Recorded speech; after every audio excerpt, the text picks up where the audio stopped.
Hi hello नमस्कार, मी दर्शना तांबोळी. राजश्री मराठीमध्ये तुमच्या सगळ्यांचं स्वागत. बॉलिवूडमध्ये बॉक्स ऑफिसवर सध्या छावा हा चित्रपट अक्षरशः धुमाकूळ घालतोय. खरंच इतका सुंदर चित्रपट हा बनलाय की त्याचं किती कौतुक करावं तेवढं कमी आहे. आणि सगळ्यात महत्त्वाचं म्हणजे या चित्रपटामध्ये आपले मराठमोळे कलाकार त्यांचं एक वेगळं अस्तित्व जपून आहेत. याच कलाकारांशी भेटण्याचा आपण प्रयत्न करतोय. आत्ता एका खास व्यक्तीला मी भेटली आहे. खरं तर त्याला मी पहिल्यांदाच भेटली आहे आणि बऱ्याच गोष्टी इंटरव्ह्यू सुरू व्हायच्या आधी मला कळल्यात, त्या तुमच्यापर्यंतही पोहोचवणार आहे. मी स्वागत करूया अभिनेता आशिष पाथोडेचं. खूप स्वागत Rajshri Marathi. Thank you so much Darshana. आणि तुझं खूप खूप आभार आणि राजश्री मराठीचं पण खूप खूप आभार. धन्यवाद. तुम्ही अशा प्रकारचं प्लॅटफॉर्म आज उपलब्ध करून दिलं आहे आमच्यासारख्या कलाकारांसाठी आणि आमच्यासाठी खरंच खूप मोठी गोष्ट आहे. येस आशिष, कसं आहेस? मी खूप छान आहे. सध्या एक्साइटेड आहे या सगळ्या गोष्टींसाठी. अगदीच. आणि जसं मी म्हणाले की धुमाकूळ घालतोय हा चित्रपट. बॉक्स ऑफिस म्हणजे 600 करोड क्रॉस केलेत world wide. Near about 700. Yes. आणि आपण भाग होत त्या चित्रपटाचा. मला ती फिलिंग सांग, किती ओव्हरवेल्मिंग आहे. कारण ना प्रत्येकाला असं वाटत असतं की आपला चित्रपट आधी 100 करोडच्या घरात जावा, मग तो थोडा पुढे. 600 crore is too much, right? काय वाटतं? म्हणजे प्रचंड ओव्हरवेल्मिंग आहे हे सगळं. बिकॉज काय आहे ना, मुळात हे आमच्यासाठी फारच स्वप्नवत आहे.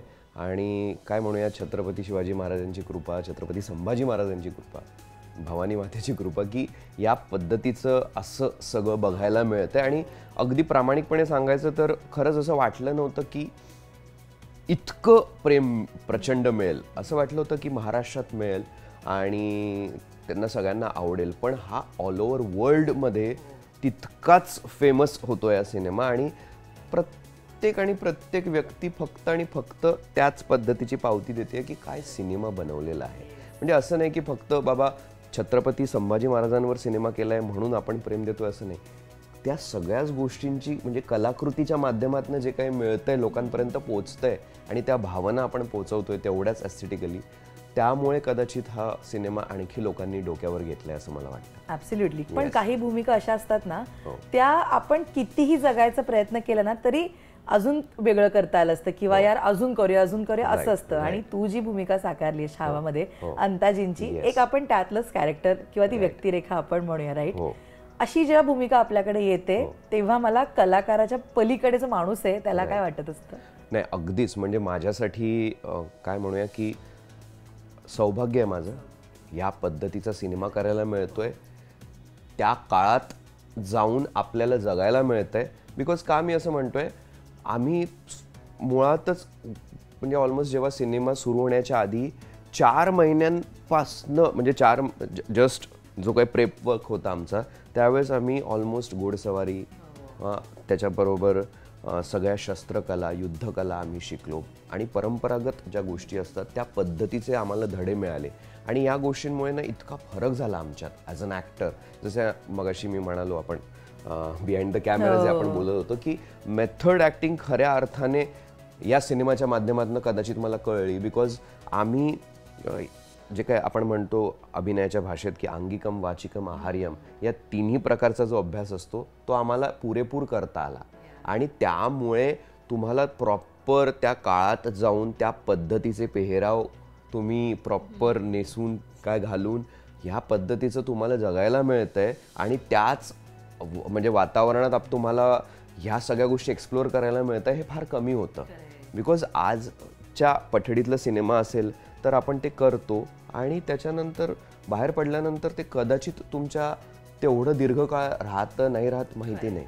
पण हे आज पण तेवढंच जास्त असं प्रज्वलित होतंय आमच्या आयुष्यात आणि तेवढंच ते तेवत राहील असं मला वाटतं. ॲब्सोल्युटली. आणि ना या चित्रपटासाठी, छावा चित्रपटासाठी दिग्दर्शक लक्ष्मण उतेकर यांचं आपण कौतुक करावं तेवढं थोडं. इतकं त्यांनी सगळं कमाल केलंय.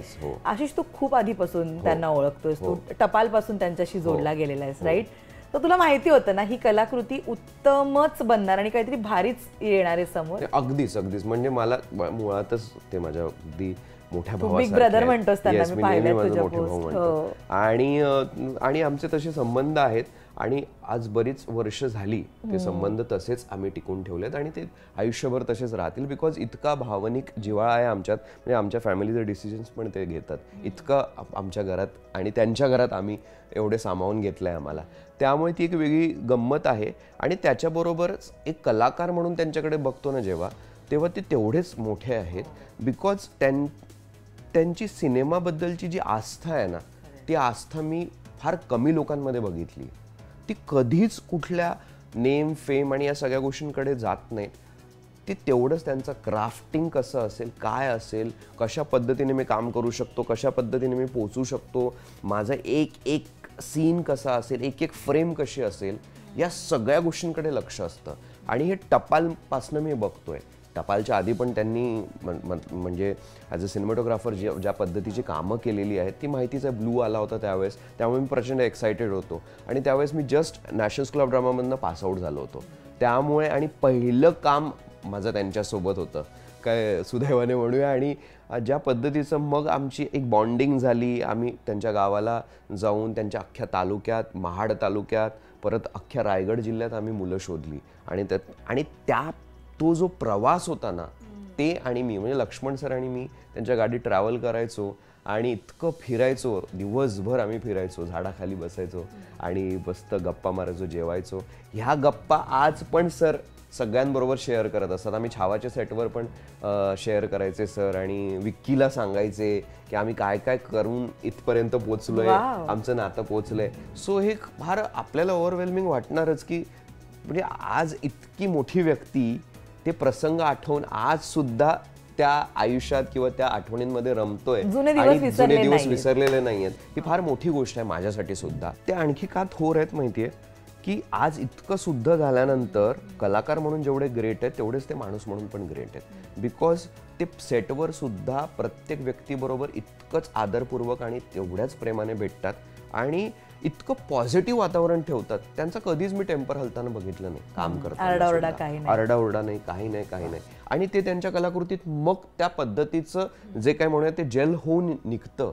तुम्ही छावाची कुठली पण फ्रेम बघा, तुम्हाला इतकं असं आपण पेंटिंग बघतोय असं वाटतं. खरंच म्हणजे खूप कौतुक आहे त्या सिनेमॅटोग्राफीसाठी. एक्झॅक्टली, खूप भारी दिसतंय ते दिसायला. येस, तो किती म्हणलं तरी ते एक सिनेमॅटोग्राफर म्हणून ग्रेट आहेत.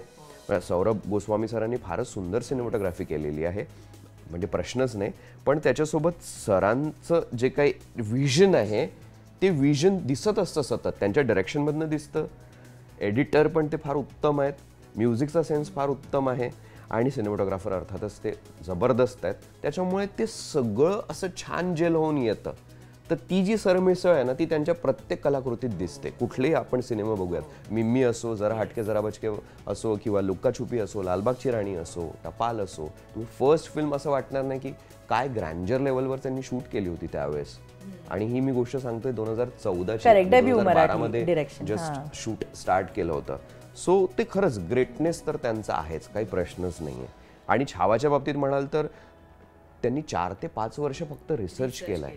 आणि मी त्यांच्याबरोबर जेव्हा छावाचं रिसर्च आणि जेवढी सगळी कामं सुरू होती तेव्हापासून आमचं बोलणं सुरू आहे. आणि ते एक एक गोष्ट सांगायचे की मी प्रत्येक हिस्टोरियनला जाऊन कसं भेटतोय, रायगडावर जाऊन मी कित्येक दिवस घालवतोय, भौगोलिक परिस्थितीचा पूर्ण अभ्यास करतोय, तिथे आवाज किती लेवलवर घुमतो, काय डिस्टन्स असेल, किती मीटरवर काय गोष्टी असतील, या सगळ्या गोष्टींचा सेन्स ठेवून प्रोडक्शन डिझायनरकडनं त्यांनी सगळ्या गोष्टी करून घेतल्या. आणि मग ते आम्ही हेलिपॅडवर पण रायगड जेव्हा उभारला तो सेन्स त्यांनी ठेवला. आणि हे खरंच त्याच्यासाठी म्हणजे काय म्हणूया एक म्हणजे कुतूहल आहे या सगळ्या गोष्टींचा. आणि त्याच्यासाठी प्रचंड कसब लागतं तुमचं की हे खरंच त्याचा रेप्लिका आपल्याला क्रिएट करायचा आहे आणि त्या पद्धतीने उभा करायचा आहे. आणि तुम्हाला फिल्म बघताना पण ते दिसतं, जेव्हा राजदरबारचा राज्याभिषेकचा सिक्वेन्स बघतो तेव्हा खरंच डोळ्यात आणि प्रत्येकाच्या डोळ्यात पाणी येत होतं. बिकॉज ज्या लेवलचं ग्रँजर होतं आम्हाला, येस, खरंच असं वाटत होतं की आम्ही खरंच त्या काळात आहोत. आणि जस्ट शूटच्या आधी म्हणजे त्याच दिवशी आम्ही जेव्हा फ्रेम सेटअप सुरू होतं आणि या सगळ्या गोष्टींचं सेटअप सुरू होतं, आर्ट डायरेक्शनचं काम सुरू होतं, तेव्हा सर म्हणाले की मला त्या वातावरणात प्रत्येकाला घेऊन जायचं आहे, त्या माहोलमध्ये मला प्रत्येकाला घेऊन जायचं आहे. जसं मला नटांना घेऊन जायचं आहे ना तसंच मला प्रेक्षकांना घेऊन जायचं आहे. त्यामुळे तुम्ही कदाचित सिनेमा बघत असताना बघा की प्रत्येक माणूस जेव्हा खुश आहे, स्माईल आहे, आणि ती खरंच ती स्माईल आहे. ज्या पद्धतीचा इवन आम्ही नतमस्तक होतोय महाराजांपुढे, ते खरंच त्या पद्धतीने येत होतं. कुठेच असा आवेश नव्हता कोणाचा, असं हे नव्हतं की बाबा आम्ही काहीतरी करतोय, असं काहीच नाही. असं वाटतच नव्हतं की परफॉर्म करतायत लोक. इतकं ते नॉर्मली येत होतं आणि इतकंच ते जेन्युइनली या सगळ्या गोष्टी घडत होत्या तिथे. तर हा खरंच त्यांचा ग्रेटनेस आहे.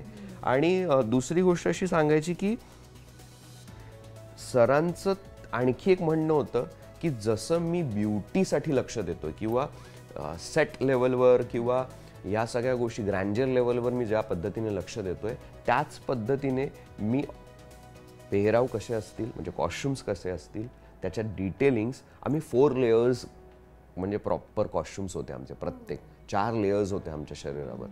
त्याच्या व्यतिरिक्त ऑर्नामेंट्स, दागिने कसे असतील, त्याचे डिटेलिंग, त्यावेळेस कुठल्या प्रकारच्या अंगठ्या असतील, त्याच्यावर काय डिझाईन असेल, या सगळ्या लेवलचं सगळं त्यांचं काम, तेवढा रिसर्च होता. त्याच्यासोबत महाराजांच्या म्हणजे बोटांमध्ये कुठल्या प्रकारच्या किती अंगठ्या असतील आणि त्याच्यावर डिझाईन काय असेल, त्याच्या पलीकडे ज्या आमच्या तलवारी होत्या, जे आमचे शस्त्र पूर्ण होते, त्या शस्त्रांवर कुठल्या प्रकारचं डिझाईन असेल, कुठल्या आणि ती शस्त्र ऍक्च्युअली तिकडे सेटवर बनत होती ना, बनत होती. ते म्हणजे कुठूनही ती आणलेली नाही. अख्खं एक डिपार्टमेंट वेगळं, प्रॉपर कार्पेंट्री डिपार्टमेंट आणि सगळं त्या पद्धतीचं हे होतं. आणि तिथे प्रॉपर ऍक्च्युअल आम्ही बनवत होतो आणि तिथे ते डिझाईन पासून सगळ्या लेवलचं काम सुरू होतं. सो हे खरंच काय म्हणूया, एक तो पॉझिटिव्ह झोन असेल ना आणि खरंच एक आस्था असेल ना सिनेमा मेकिंगची, तेव्हाच या गोष्टी घडू शकतात. आणि आपल्याकडे इतिहासात दाखले आहेत, लगान असो किंवा काय आपण म्हणूया मदर इंडिया म्हणूया, मुघले आझम म्हणूया, शोले म्हणूया, त्या पद्धतीचा हा सिनेमा आज लोकांपर्यंत पोहोचतोय असं मला फील आहे. म्हणजे कारण की आम्हाला जगभरातनं मेसेजेस येत आहेत. त्यामुळे बिकॉज आम्हाला पण असं एक्सपेक्ट केलं नव्हतं इतके मेसेजेस येतील. जस्ट प्रीमियर झाला आणि त्याच्या रात्रीनंतर इतके मेसेजेस यायला लागले. आम्ही ऑलमोस्ट आठवडाभर सकाळी 4-4, 5-5 वाजतापर्यंत झोपलोय. म्हणजे ऑलमोस्ट पहाटेलाच झोपायला लागलोय. अगदीच. आणि अंताजी जी व्यक्तिरेखा तू साकारतोस, खरं तर छत्रपती शिवाजी महाराज असू देत किंवा छत्रपती संभाजी महाराज हे आपले दैवत आहेत. आणि त्यांच्याशी रिलेटेड काहीतरी व्यक्तिरेखा साकारतोय, हे खरंच म्हणजे ह्याच्यापेक्षा भारी काही नाही. जेव्हा सेटवर जात होतास तू, त्या व्यक्तिरेखेत जात होतास, तो पेहराव करत होतास, काय फिलिंग्स असायच्या, म्हणजे काय वाटायचं नेमकं तिकडे? नाही म्हणजे खरंच म्हणजे जसं मी म्हणालो मगाशी, खरंच माझं सौभाग्य आहे अंताजी मालगेंची भूमिका करायला मला मिळते. आणि महाराजांचा एक सच्चा साथीदार, त्यांची आम्ही सावली म्हणूयात, कारण की ते त्यांचे संरक्षक होते, ते भावासारखे होते. अंताजी आणि रायाजी ही नेहमी महालातच वाढले त्यांच्यासोबत लहानपणापासून, धाराऊची मुलं दोघेही. आणि ती इतकी त्यांनी कधीच अंतर ठेवलं नाही, कारण की दूध आईची मुलं ती भावाप्रमाणेच वाढली. आणि जेव्हा आम्ही ॲक्च्युअल शूटवर पण जेव्हा जायचो ना, तिथे व्हॅनिटीत गेल्यानंतरच तो जो माहोल होता ना, एकतर आमचे पूर्ण रेफरन्स स्केचेस तिथे असायचे. आणि पण ॲक्च्युअल आम्ही जेव्हा आमचं फोटोशूट होतं, जेव्हा ह्या सगळ्या कॉस्ट्युम्स ट्रायल होत्या आणि ते मेकअप ट्रायल्स होत्या, त्यावेळेसच रेफरन्स स्केचेस होते. आणि नंतर मग आमचं त्या दिवशी फोटोशूट झाला. जेव्हा रेफरन्स स्केचेस बघितले ना, त्याच दरम्यान ज्या पद्धतीचा फील होता आणि ॲक्च्युअल मग आम्हाला जे प्रॉपर डिझाईन झालं, श्रीकांत देसाई मोठे मेकअपमॅन आहेत, त्यांनी ज्या प्रकारचं डिझाईन केलं आमचे कॅरेक्टर्स, आणि त्याच्यानंतर ॲक्च्युअल आम्ही ते सगळं घातल्यानंतर आणि इवन सेटवर पण तो जो फील यायचा ना, कॉस्ट्युम परिधान केल्या केल्या असं वाटायचं की अरे आपण खरंच या सगळ्या काळात गेलो. आणि तो माहोलच तिथे तसा असायचा. त्यामुळे मी जसं मगाशी म्हणालो की खऱ्या अर्थाने मेथड ॲक्टिंग ही आहे की तुम्ही आंगिकम वाचिकम आहार्यम सगळ्याच गोष्टी आत्मसात करता, त्या एक्सटर्नल असो किंवा इंटरनल असो, त्या तेवढ्याच पद्धतीने जेव्हा वर्क होतात ना, तेव्हाच ते कॅरेक्टर बिलिव्हेबल होतं, तेव्हाच ऑडियन्सचं प्रेम त्या पद्धतीने मिळतं असं मला वाटतं. येस. आणि तू NSDचा स्टुडंट आहेस, ऑब्व्हियसली तू ऍक्टर्सला सुद्धा ट्रेन करत असतोस, की असं असतं ना की ते अति व्यक्तिरेखा आपल्याकडे आली आहे, आता मी माझ्या परीने काय ते भारी करू शकतो, ह्याच्यासाठी खूप विचार होऊ शकतो.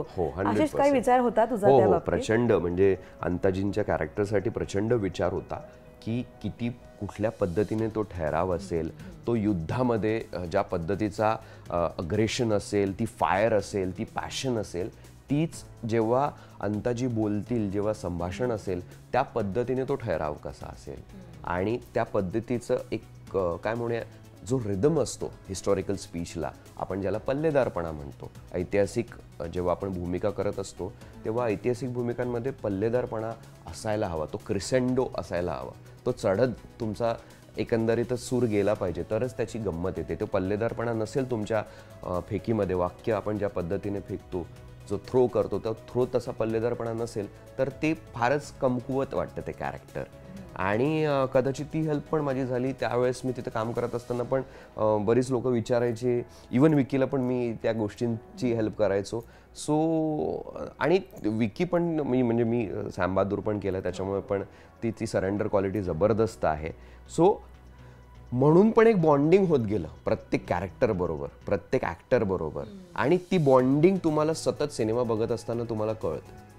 आणि मुळातच जेव्हा म्हणजे राजे ओरडतात, मी जेव्हा माझा डेथ सिक्वेन्स आहे आणि लक्ष्मण सरांचं खरंच म्हणजे त्या बाबतीत सरांचं असं म्हणणं होतं की माझा प्रत्येक जो मावळा असेल, माझा प्रत्येक योद्धा असेल, तो त्याची डेथ जी आहे ती हिरोईक होईल.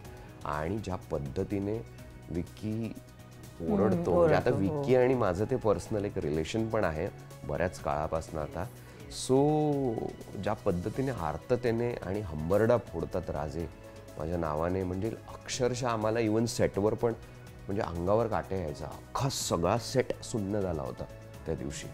सो ते जे आहे ना ते अंताजींच्या मार्फत जगायला मिळतं आपल्याला. हेच आपलं मोठं काहीतरी आपण पूर्वश्रमी आपण काहीतरी केलंय म्हणून कदाचित या गोष्टी आपल्याला मिळत आहेत करायला.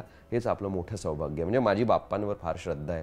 तो मला असं वाटतं बाप्पांनी काहीतरी एक आपल्याला आशीर्वाद दिलाय या माध्यमातनं, अंताजींच्या माध्यमातनं.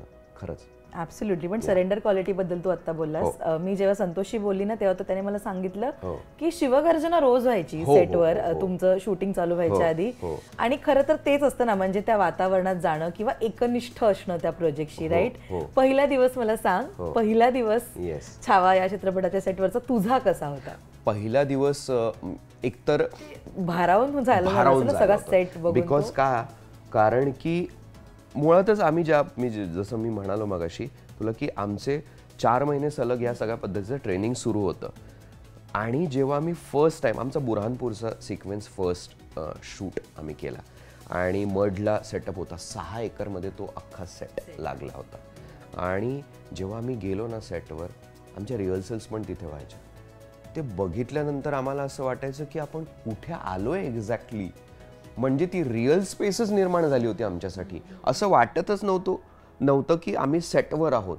बिकॉज ज्या पद्धतीचं डिटेलिंग, ज्या पद्धतीचं डिझाईन, ज्या पद्धतीचा तो माहोल क्रिएट केला होता, जो मार्केट आपल्याला दिसतो आपण जेव्हा सिनेमा ओपन होतो आणि आमच्या एंट्रीज होतात त्या दरम्यान ज्या पद्धतीचा तो मार्केट होता, तो असं वाटत होतं की ॲक्च्युअल एक्झिस्ट करतोय आत्ता, ह्या काळात एक्झिस्ट करतोय आणि खरंच आपण आहोत किंवा त्या काळात आपण गेलोय. आणि आमचे सगळे कॅरेक्टर्स गेलेत, असं म्हणजे ॲक्टर्स गेले आहेत, मुळात कॅरेक्टर्स तर होतेच.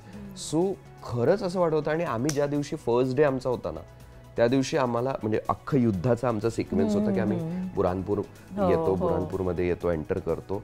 तर जसं मी सांगितलं 4 लेयर्स, त्याच्यावर ते चेनमिल ते अख्खं घालून आणि मग त्याच्यावर ॲक्च्युअल आम्ही सगळं घोड्यांवर येतो, घुडसवारी करून येतो. आणि कुठे सरांचा हा कॉल होता की माझा कुठलाही ॲक्टर जो आहे तो ॲक्च्युअल म्हणजे स्टंट डबल नसतील, बॉडी डबल नसतील, ते ॲक्च्युअल आम्ही केलेत. ते आम्ही ॲक्च्युअल केलेत. ती जी सगळी एंट्री आहे ते ॲक्च्युअल आम्ही केलं.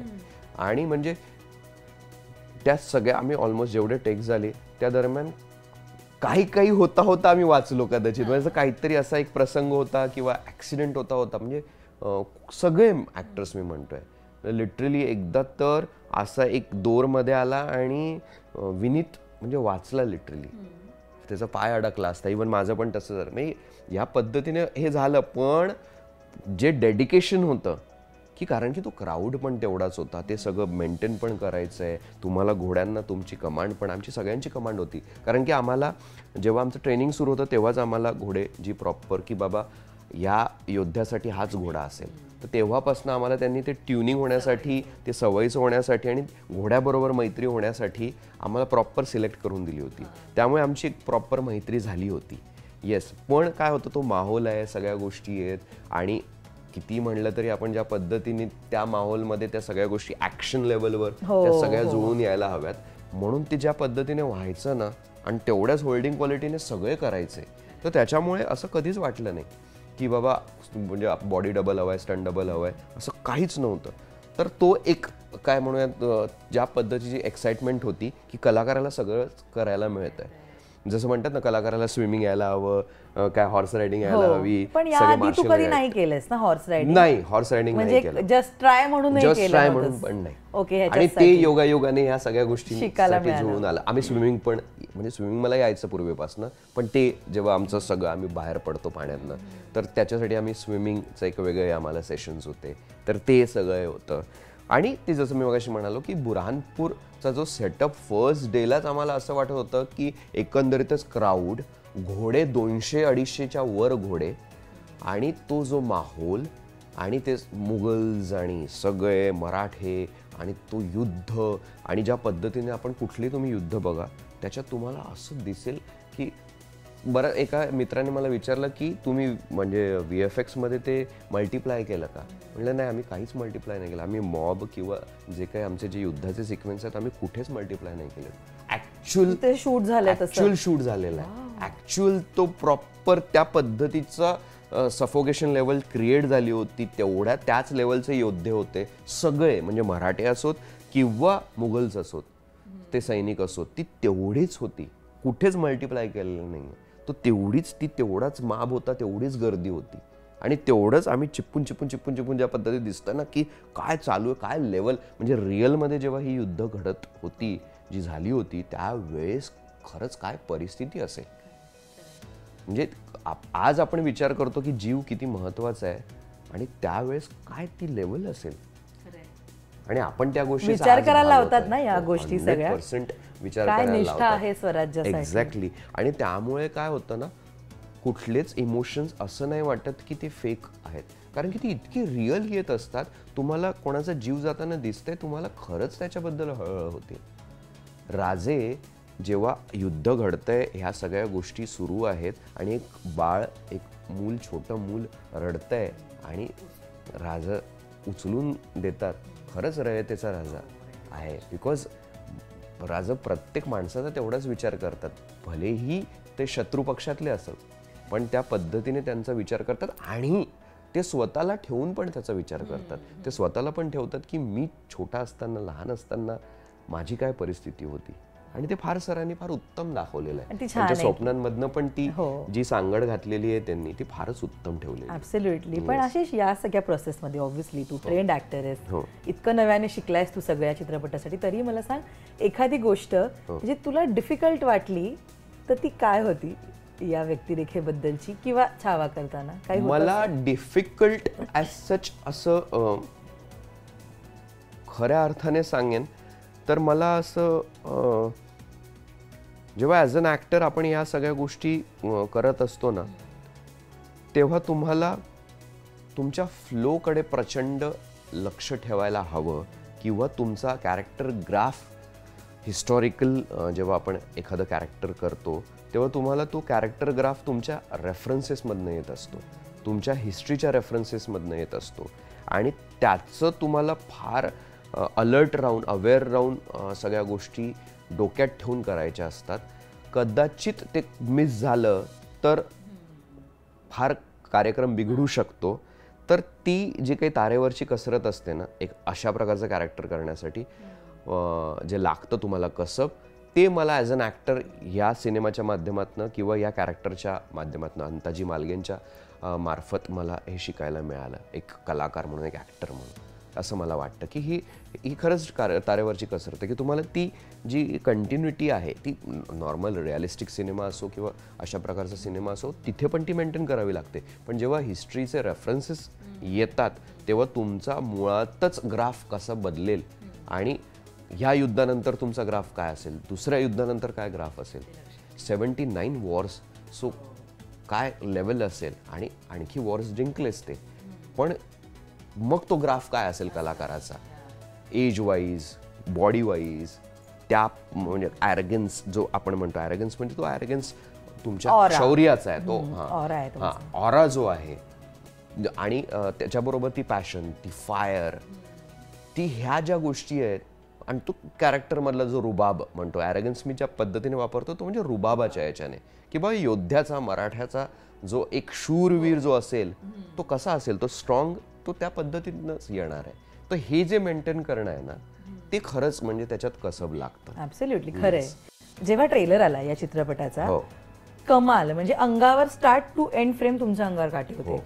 एक गोष्ट जी सगळ्यात जास्त आपल्याला भावली ती म्हणजे विक्कीचा तो डायलॉग, नम पार्वतीपते हर हर महादेव. म्हणजे की तो म्हणजे मी स्वतः किती वेळा मागे जाऊन परत बघितलंय. मला सांग, तू प्रेझेंट होतास तिकडे त्यावेळी. जर आम्हाला स्क्रीनवर बघताना एवढे शहारे येत होते किंवा आपलं ऊर भरून येत होतं, तुम्ही तिथे होतात, राईट? आशिष, कसा तो सीन शूट झालाय आणि काय होतं नेमकं ते? जबरदस्त. म्हणजे त्या दिवशी ज्या पद्धतीचा फील होता मी खरंच सांगू शकत नाही. बिकॉज म्हणजे सांगू शकत नाही, म्हणजे इतकं ते आमच्यासाठी अंगावर येत होतं. म्हणजे एकतर क्लायमॅक्सचा सिक्वेन्स आहे, तो क्लायमॅक्समध्ये आम्ही जो स्पीच असतो, म्हटलं की 70 मिनिट आहे आपके पास, त्या पद्धतीचं ते स्पीच आहे. आणि महाराज राजे ज्या पद्धतीने बोलतात ना, आणि ते इतकं आपसुकच आलं त्यांच्यात. आणि विकी करत असताना पण तो ग्राफ, जे मगाशी मी म्हणालो की तो ग्राफ मेंटेन करणं फार कठीण आहे. आणि विकीने ती जी काही मराठीपणा त्यात ठेवला आहे ना, म्हणजे सिंहासन म्हणणं हे जे आहे, आम्ही त्यावेळेस पण डिस्कस करायचोय. आणि त्याच पद्धतीने तो पल्लेदारपणा ठेवत ठेवत त्यांनी तो ज्या पद्धतीच्या क्रेसेंडो लेवलवर ते घेऊन गेले, तर ती जी गंमत आहे ती एखाद्या म्हणजे काय हाडाचा कलाकार ज्याला म्हणतात ना, त्याच्याकडनंच ते घडू शकतं. आणि त्या दिवशी ज्या पद्धतीने राजे म्हणत होते, आम्हाला प्रत्येकाला असं वाटत होतं की आत्ता आम्ही निघतो, आत्ता आम्ही युद्ध करायला तयार आहोत, आम्ही चार्ज अप आहोत पूर्ण. आणि तो आवेग निर्माण केला ना, आणि त्यात त्यांच्या स्पीचमध्येच ती ताकद होती. सो जेव्हा तो जो माहोल होता की प्रत्येकाच्या डोळ्यात अश्रू होते, सगळे बघतायत, ती भावना होती, आम्ही बघतोय, आम्ही तयार आहोत, लढवय्ये म्हणून तयार आहोत, एक लढाकू जो एक शूरवीर कसा योद्धा असेल त्याच्यासाठी आम्ही तयार आहोत. पण ती जी पॉवर विक्कीच्या किंवा राजेंच्या शब्दांमध्ये होती ना, त्यामुळे ती धार तशी निर्माण झाली. आणि जे तुम्ही म्हणालात की जो हर हर महादेव नमः पती पार्वते, ही जे आहे ना, हर हर महादेव, हे त्यांनी म्हणजे असं इम्पल्सिव्हली त्यांच्यात आलं. त्यांनी कुठेही असं प्लॅन केलं नव्हतं. ते इतक्या असं चढत गेलं आणि ते आलं. सो हे जे आहे ना, हे खरंच त्याच्यासाठी काहीतरी वरून ते आशीर्वाद आहे. ते असं नाही आपण म्हणू शकत किंवा आपण ते शब्दांमध्ये बांधू शकत नाही की बाबा आम्ही असं केलं आणि मी तसं केलं आणि मग ते झालं आणि आम्ही खरंच आमच्यात ती हुशारी होती. त्या सगळ्या म्हणजे ते जे काही टेक्निशियन्स होते, ॲक्टर्स होते, त्यांच्यात तो काहीतरी गोष्ट होती. पण ते जुळून येणं म्हणतात ना, ते खरंच काहीतरी लागतं. वर्षांचा आशीर्वाद काहीतरी असेल, काय जसं मी म्हणालो की पूर्वाश्रमी काहीतरी घडलं असेल म्हणून ते आहे. आणि ते विक्कीवर प्रचंड ब्लेसिंग्स आहेत, इवन सरांवर, सगळ्यांवरच. आणि विक्कीच्या बाबतीत मी विशेष असं का म्हणतोय किंवा आज ते राजे प्ले करतायत म्हणून का, कारण की विक्की इतका गुड हार्टेड आहे, त्याचं इतका प्युअर सोल आहे ना मुळात, त्यामुळे पण त्या गोष्टी त्याला मिळत आहेत. किंवा त्याची मेहनत आहे त्याच्या पलीकडे, प्रचंड मेहनत आहे. म्हणजे मी तर सॅम बहादूर पण त्यांच्याबरोबर केली आहे, त्याच्यामुळे मला माहिती आहे की इतकं डाऊन टू अर्थ विकी आहे ना. आणि त्याच्यात कुठलाच असा काही हे नाही आहे, ॲरोगन्स नाही आहे किंवा ॲटिट्यूड नाही आहे. एक आपण म्हणतो ना, एक सुपरस्टार जेव्हा येतो आणि एक त्याचा एक ऑरा घेऊनच येतो. सो विक्कीमध्ये अजिबातच असं नाही, त्याचा ऑरा स्वतःचा आहे त्याचं सगळं, पण तो तेवढाच पॉझिटिव्ह आहे, तो तेवढाच वेलकमिंग आहे प्रत्येकाबरोबर. सो ते त्यांच्या राजेंमध्ये पण तो रिझेंबल झाला, राजेमध्ये पण ते उतरलं. राजेच म्हणतो. सो राजेमध्ये पण ते उतरलं, बिकॉज राजे पण तसेच होते, रयतेचे राजा असल्यामुळे या सगळ्या लोकांपर्यंत प्रत्येकाचं दुःख काय, प्रत्येकाचं सुख काय आहे, हे सगळ्या पद्धतीचं त्यांना जाणीव होती. ती जाणीव विक्कीमध्ये पण असल्यामुळे त्या आणखी छान असं समरसून आलंय उतरलंय असं मी म्हणेन. ऍक्च्युली म्हणजे जेव्हा एक म्हणतात ना की तो लीडच व्यक्ती इतकी पॉझिटिव्ह किंवा सगळ्यांना एकत्र करून आणणारी असेल तर छान असतं सगळं सेटर, राईट. आणि त्या क्लायमॅक्स सिक्वेन्स मध्ये जेव्हा हे होतं त्या दरम्यान पण बाकी जो मॉब होता, बाकी सगळी जी लोक होती ती पण तेवढीच चार्ज अप होती. त्यांचं कुठलंच काही हे नव्हतं. त्यांना पण असं वाटत होतं की आत्ता ते तर त्या दिवशी आले होते, ऍक्टर्सची काही फळी होती, त्याच्या मग ज्या लेयर्स होत्या, जे आपण म्हणू ज्युनियर आर्टिस्ट म्हणूया, ते पण तेवढेच चार्ज होते आणि त्यांना पण तेवढाच असं सगळ्या गोष्टी आल्या होत्या. ते हे जे जुळून येणं म्हणतात ना, त्याला खरंच काहीतरी ग्रेटनेस लागतं.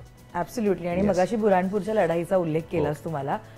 खरं तर ना त्या म्हणजे ट्रेलर मध्येच तो लेझिमचा एक सिक्वेन्स होता आणि त्याच्यानंतर जरा वादविवाद झाले आणि तो सिक्वेन्स काढला. पण आता गेले काही दिवस इंस्टाग्रामवर त्यांचा मेकिंग व्हिडिओ खूप व्हायरल होतो आणि दिसतंय की त्या एवढ्या कलाकारांनी किती मेहनत घेतली आहे त्या लेझिम सिक्वेन्ससाठी. अगदी छोटा जरी असला तरी तो तितका परफेक्ट आहे, राईट. मला ऐकायला आवडेल तुझ्याकडनं तो लेझिम सिक्वेन्स नेमका कसा शूट झाला होता आणि काय होतं नेमकं ते, कारण आता तो आम्ही चित्रपटात आपण बघत नाही आहोत, तर ते काय होतं नेमकं. एकतर थोडंसं खेद वाटतो की ते गाणं असायला हवं होतं. बिकॉज का मी असं म्हणतोय, कारण की विजय गांगुली सरांची मेहनत कोरिओग्राफर म्हणून, आणि आत्ता जे तुम्ही म्हणालात की ते जे आत्ता एक व्हिडिओ व्हायरल होतोय आणि लोकांपर्यंत पोहोचतोय, आणि त्यासाठी त्या व्हिडिओसाठी लागणारी म्हणजे त्या गाण्यासाठी लागणारी मेहनत, तो प्रचंड डान्सर्सचा क्राऊड, ताफा, आणि लोक आज ते अप्रिशिएट करतायत आणि लोक त्या सगळ्या गोष्टींसाठी आज तिथे प्रॉपर रिस्पॉन्स आहे. लोकांचा कमेंट्स आहेत की हे गाणं असायला हवं होतं किंवा का काढलंय.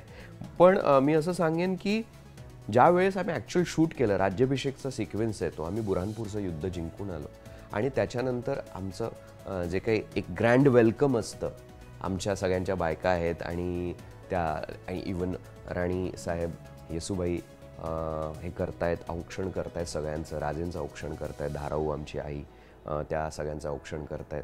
सो तो जो काही फील होता त्याच्यासोबत प्रचंड मॉब, योद्धे, उत्साह आहे, जल्लोष आहे लोकांमध्ये, सगळ्यांमध्ये. आणि ज्या पद्धतीचा म्हणजे काय म्हणूया, dancers, male dancers, female dancers आणि परंपरागत नृत्य, असं नाही कुठेही अशा पद्धतीचं काही हे नाही की बाबा उथळ काही नाही, सुपरफिशियल काही नव्हतं. प्रॉपर जे काही आपण म्हणूया परंपरागत सगळ्या गोष्टी होत्या, लेझिम नृत्य जे आपण म्हणूया, आणि जस्ट काही सेकंड्स होते आणि त्या काही सेकंडचा तो बीट होता. आणि त्याच्या मागे पण अशी भावना होती की राजेंनी कदाचित या गोष्टी कधीतरी उत्साहात आणि या सगळ्या गोष्टीत आणि लोकांच्या प्रेमाखातीर, आपल्या रयतेच्या प्रेमाखातीर या गोष्टी केल्या असतील. ती पण एक व्यक्ती म्हणून त्यांच्या याच्यात या पद्धतीचा एक विचार असेलच. आणि इतकं छान ती कोरिओग्राफी होती ना, विजय गांगुली सरांनी फारच उत्तम कोरिओग्राफी केली होती. का मी हे सांगतोय, बिकॉज जसं आपण म्हणूया की स्त्रियांची काही परंपरागत जी काही नृत्य असतात ती त्यांनी डिझाईन केली होती आणि ती फारच मराठमोळी होती.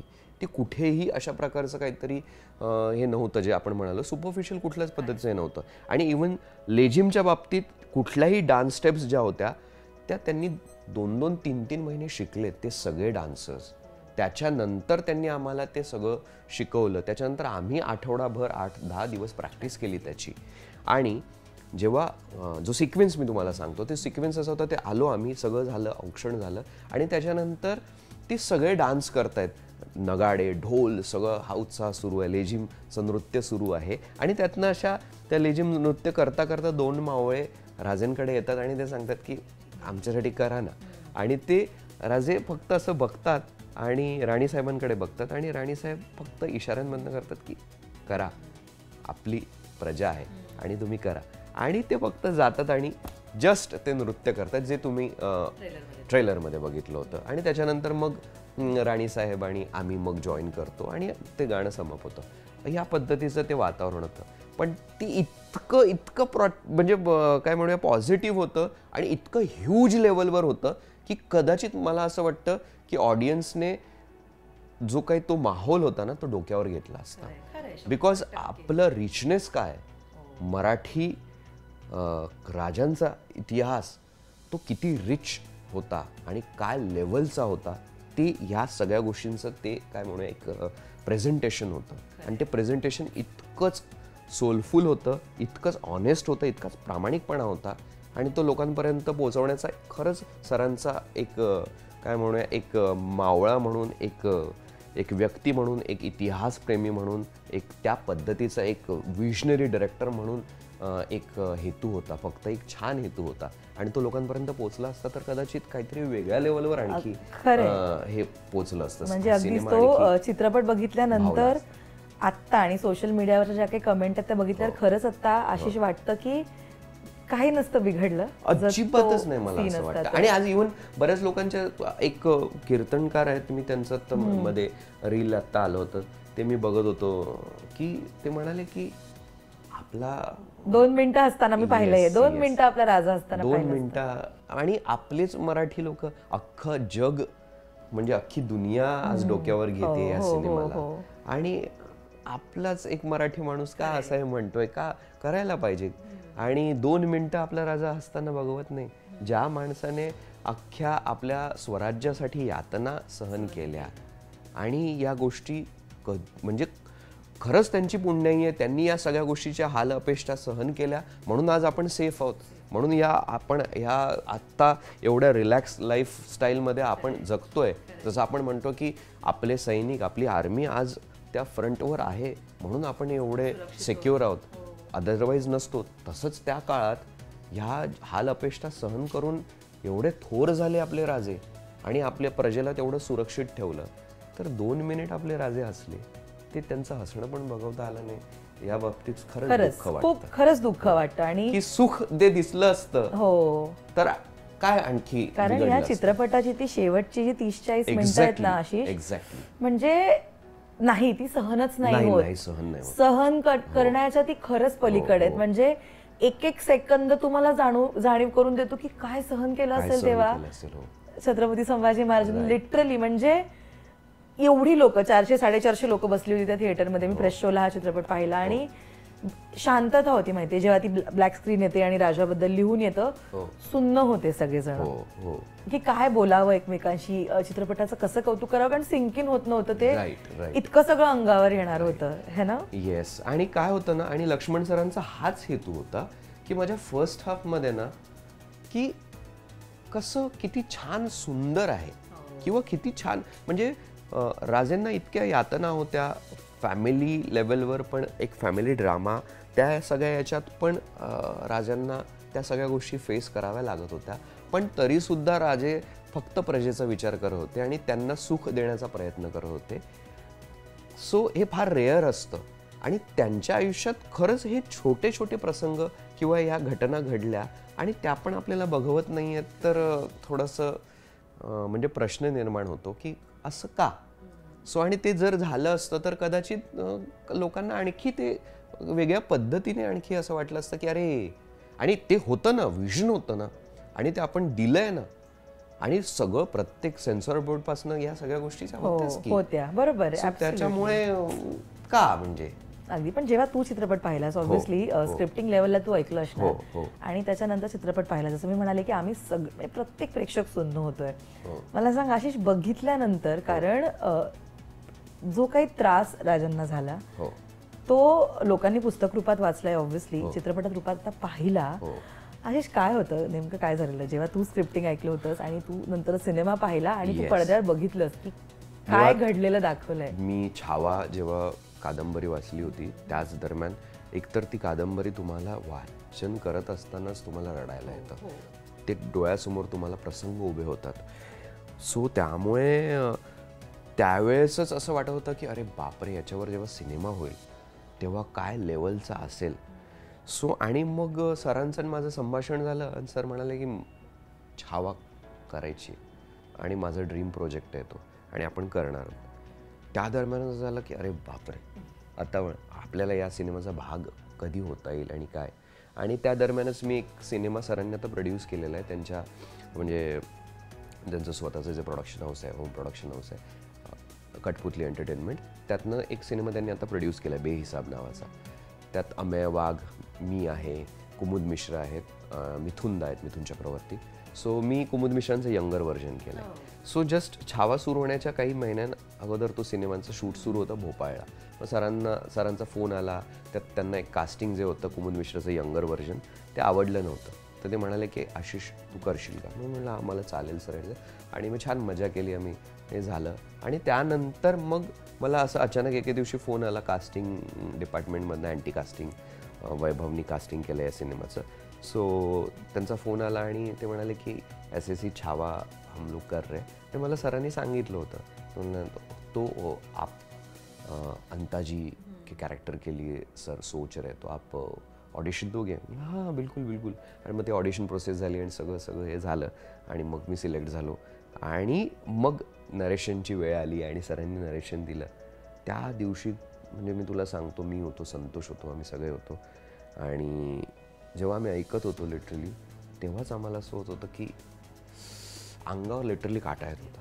म्हणजे बिकॉज सरांनी एंट्रीपासनं ते क्लायमॅक्सपर्यंत सुरुवातीला जर एंट्री एक वेगळ्याच लेवलचीही होती आपण. सो त्यामुळे छोटे संभाजीराजे, छत्रपती संभाजीराजे येत आहेत आग्र्याहून, ती त्यांची सुटका आणि सगळ्या गोष्टी, ते कशा प्रकारचा तो थरार चित्र जे होतं त्या लेवलचं ते सगळं होतं. आणि नंतर मग छत्रपती संभाजी महाराज मोठे आणि काय लेवल. सो त्यामुळे असं वेळा मला म्हणजे वी वर थ्रिल्ड. एवढं थ्रिल क्रिएट झाला होता की म्हणजे असं वाटत होतं की अरे बापरे, आता ॲक्च्युअल जेव्हा याचा सिनेमा आपण खरंच जेव्हा शूट करू तेव्हा काय लेवल असेल. आणि आता तर रेस्ट इज हिस्ट्री. म्हणजे आता जे सुरू आहे आणि लोकांचा मॅडनेस आहे ज्या पद्धतीचा, आणि तो खरंच प्रेमात म्हणजे ती कलाकृती तेवढी प्युअर आहे त्यामुळे लोकांकडनं तेवढं भरभरून प्रेम मिळत आहे. म्हणजे मी तुम्हाला सांगतो आता साऊथ इंडस्ट्रीमधले पण माझे बरेच मित्र आहेत. मी साऊथमध्ये काम करतो जेव्हा प्रभास सरांबरोबर. सो त्या लोकांचे पण तेवढेच फोन येत आहेत. आणि आता तर तेलुगूमध्ये रिलीज होतोय 7 तारखेपासून. त्या प्रोडक्शन हाऊसेसमधनं एवढ्या लोकांचे फोन येतात ना की क्या फिल्म बनाई यार आप लोगों ने, व्हॉट अ फिल्म. म्हणजे मतलब आमच्याकडे ग्रँजर आहे, सगळ्या गोष्टी आहेत, पण तुम्ही ज्या पद्धतीने त्या ग्रँजरसोबत जो सोल क्रिएट केला आहे ना, तो सोल हा रेअर असतो. तर ते खरंच ती आत्मा जेव्हा येते ना तेव्हाच ते प्रेक्षकांपर्यंत त्या पद्धतीने भिडते त्या सगळ्या गोष्टी. म्हणून एवढं भरभरून प्रेम ऑडियन्सचं मिळतं मला असं वाटतं. सो त्या नरेशनमध्येच ती सरांची ताकद होती. सरांचं असं होतं की राजे मला या लेवलवर पोहोचवायचे आहेत, मला जगाच्या पूर्ण पाठीवर या सगळ्या गोष्टींचा ठसा उमटवायचा आहे की आपला राजा काय होता, काय लेवलवर होता. कारण की हिस्ट्रीमध्ये आपण कुठे कुठे बघतो की ज्या पद्धतीने चित्रण उभं केलेलं आहे ते फार असं थोडंसं दूषित होतं, पण राजे मुळात तसे कधीच नव्हते.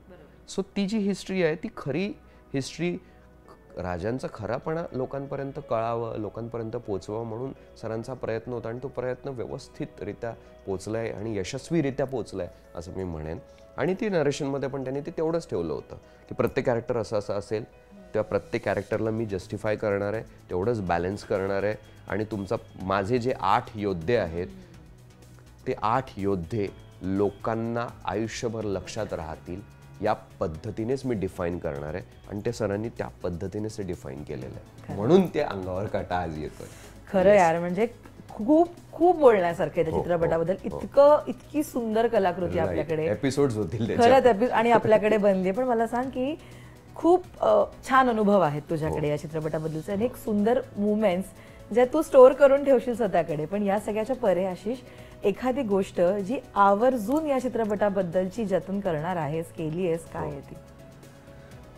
दर्शना, मला ना अशा आठवणी प्रचंड आहेत. एकतर आमचा जो ग्रुप झाला होता, म्हणजे विक्की असोत, विनीत असोत, आशुतोष राणा, संतोष, आपलं अंकित शर्मा आमचा एक मित्र आहे, शुभांकर एकबोटे, ही जी काही आमचा एक ग्रुप जो तयार झाला होता ना, तो ग्रुप आम्ही सदैव अख्ख्या शूट दरम्यान सोबत राहिला. आणि तो आता राहीलच. आमचा एक वेगळा ग्रुप झालेलाच आहे आणि तो सदैव राहील. पण याच्यासोबत सिनेमाची आठवण अशी, एकतर राज्याभिषेकचा सिक्वेन्स तो आमच्या डोळ्यात, म्हणजे असं वाटतंय की ॲक्च्युअल आम्ही छत्रपती संभाजी महाराजांच्या राज्याभिषेकमध्ये होतो, ह्याचे आम्ही इतिहासात जाऊन साक्षीदार आहोत असा आमचा फील आहे.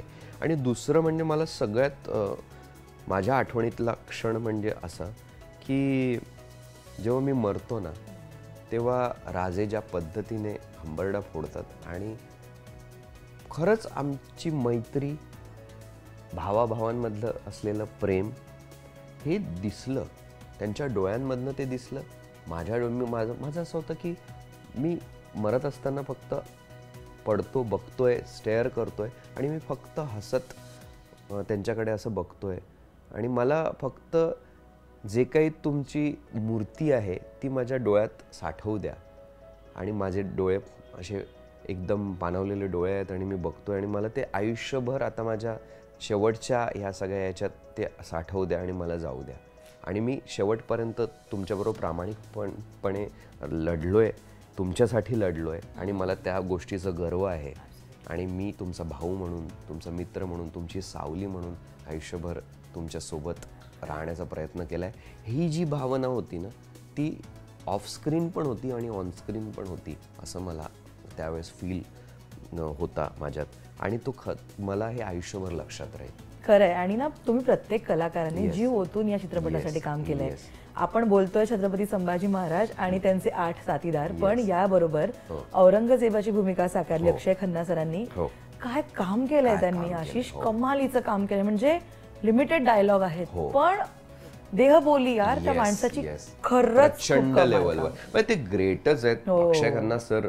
त्यांचं काम, त्यांचं ज्या पद्धतीचं क्राफ्टिंग आहे स्वतःच्या कॅरेक्टरबद्दलचं ते ह्या सिनेमात उत्तम आहेच. किंवा त्यांचे जे पूर्वीचे सिनेमे होते ते पण फार उत्तम पद्धतीचं काम आहे त्यांचं. आणि मुळात मला असं वाटतं की त्यांची जी शैली आहे ना ती शैली याच्यात फार एका प्रचंड लेवलवरती जुळून आलेली आहे. आणि मुळातच त्याच्यासाठी तुम्हाला जिनियसच राहावं लागतं ॲज अन ॲक्टर म्हणून. पण तुमची भेट झाली आहे ना सेटवर? भेट झाली आहे. मी आमचं ॲक्च्युअल शूट नव्हतं सोबत पण भेट झालेली आहे. मी बघितलंय त्यांचं काम, बघितलंय त्यावेळेस तिथे काम करताना आणि असं ओळख झाली आहे. काय की मुळातच त्यांचं काम का असं मला वाटतं, जसं मी म्हणालो की त्यांचा जो इनर सायलेन्स आहे ना त्यांचा ॲज अ पर्सन, तो जो सायलेन्स आहे ना तो ज्या पद्धतीने त्यांनी वर्क केलेला आहे औरंगजेबच्या कॅरेक्टरमध्ये ते खरंच ज्याला म्हणतो ना आपण की म्हणजे किलर आणि सायलेन्स किलर ज्या पद्धती, म्हणजे असं काय म्हणूया जे लिटरली कोल्ड ब्लडेड ज्या पद्धतीचे हे असतात ना किलर, त्या पद्धतीचं जो ॲटिट्यूड असतो तो ॲटिट्यूड त्यांनी सबंध फिल्म कॅरी केलेला आहे. पहिला सीन की जन्नत के दरवाजे खोल, ते जे आहे ना तो सायलेन्स त्या पद्धतीने त्यांनी त्यांच्या डायलॉग फॉर्मॅटमध्ये वर्क केलेलं आहे, त्या पॉझेसमध्ये वर्क केलेलं आहे. तर हे जे आहे ते एक मोठ्या कलाकाराचंच ते लक्षण आहे. खरंय खरंय. अदरवाईज ते म्हणजे असं लल्लू पंजूचं काम नाहीये खरंच. म्हणजे कमी डायलॉग्स न बोलून पण खूप आणि तो एक्सपिरियन्स त्यांच्या डोळ्यांमधनं दिसतो. ते कुठेच काय म्हणजे जसं आपण म्हणालो की डायलॉग्स कमी आहेत पण ज्या पद्धतीने ते स्टेअर करतात, ज्या पद्धतीने ते बघतात, कुठल्याही कॅरेक्टरकडे बघतायत तेव्हा असं वाटतं की लिटरली ते समोरच्या व्यक्तीला ना असं चिरतायत. सो हे जे आहे ना हे कसब एका कसलेल्या नटाकडेच असू शकतं आणि भरपूर त्यांच्याकडनं शिकण्यासारख्या गोष्टी आहेत. म्हणजे खरंच म्हणजे मला तर विद्यार्थी म्हणून त्यांच्याकडनं शिकायला मिळेल तेवढं कमी आहे. कमाल. पण छावा चित्रपट झालाय आशिष. मला सांग, तू ट्रेनिंग सुद्धा करतोयस अनेक कलाकारांचं. याशिवाय आता ऑब्व्हियसली छान छान अपॉर्च्युनिटीज सुद्धा असतील पुढे, काही पाईपलाईन मध्ये असतील. काय आहे स्पेशल, काय काय आहे नवीन? स्पेशल आहे भरपूर. मी आता एक फिल्म करतोय. मी या दरम्यान म्हणजे आता प्रीमियर आणि जेव्हा आमचं म्युझिक कॉन्सर्ट होतं रहमान सरांचं आणि म्युझिक लॉन्च होतं सिनेमाचं, त्या दरम्यान मी 2 दिवस फक्त ऑफ घेतलं होतं. मी आता एक मराठी सिनेमा करतोय ज्याच्यात गिरीश कुलकर्णी सर आहेत, मी आहे, गौरी देशपांडे आहे आणि फार उत्तम फिल्म आहे ती. सो त्या फिल्मचं आता माझं शूटिंग सुरू आहे आणि आता सेकंड जो स्केड असेल आमचं 15 मार्च नंतर परत आहे. परत पाईपलाईनमध्ये आहेत एका चांगल्या मोठ्या कलाकाराबरोबर मी काम करणार आहे. तो पण मराठी सिनेमा आहे, तो आता ऑफर झालेला आहे. सो ते होईलच आणि माझ्यासाठी खरंच हे स्वप्नवत आहे दर्शना. म्हणजे मला असं खरंच वाटत नाही कारण की मी असं म्हणेन म्हणजे लिटरली मी तुला प्रसंग सांगतो, हिंदी सिनेमाच्या ऑफर्स येतच आहेत, ते सुरू आहे आणि मी हिंदीमध्ये काम करतोय, पूर्वीपासून काम करतोय. सो तो आहे. पण मी तुम्हाला एक प्रसंग सांगतो, मी आत्ता एक सिनेमा करणार होतो म्हणजे करतोय, त्यात मी मित्राची भूमिका करत होतो मी एका इंटरव्ह्यूमध्ये पण ते सांगितलं की मित्राची भूमिका करतोय असं सगळं ते होतं. आणि आफ्टर छावा मला त्यांनी सांगितलं की तुम्ही आता हम लोग आपको लीड के लिए सोच रहे. ही जी गोष्ट आहे ना, ही एक छान सिनेमाच घडवून आणू शकतं. आणि मी बऱ्याच ॲक्टर्स लोकांना मी प्रभास सरांबरोबर पर्सनल त्यांना ट्रेन करतो. सो मी त्यांच्याबरोबर असतो. विक्की बरोबर मी त्यांचे सिनेमे करत असतो. सैफ सर, बाकी बरेच लोक आहेत. आणि जे लॉन्च होत आहेत आज, सो नवं टॅलेंट ते माझे आता स्टुडंट्स आहेत. अरहान अरबाज सरांचा जो मुलगा आहे तो माझा स्टुडंट आहे. निर्वाण सोहेल सरांचा जो मुलगा आहे. सो सलमान खान सरांनी अपॉर्च्युनिटी दिली आहे. म्हणजे खरंच म्हणजे सलमान सरांनी बोलवलं होतं.